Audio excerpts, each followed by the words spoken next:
A devastating fire broke out late Friday night, completely gutting a soft in the Borkata area of Hezamara and causing extensive property damage. Property and merchandise worth approximately 2.5 lakh were entirely reduced to ashes in the overnight village.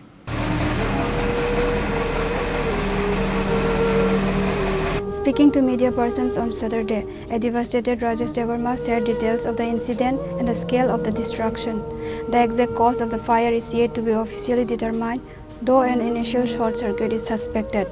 Local authorities are looking into the incident to assess the damage and ascertain the precise trigger behind the fire.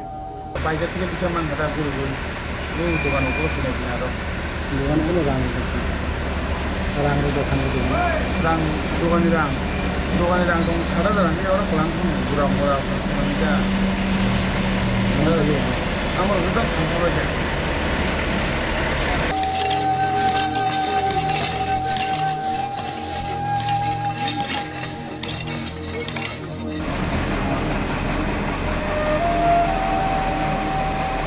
Reported by Samir from Hezamara, Chini, Khorang.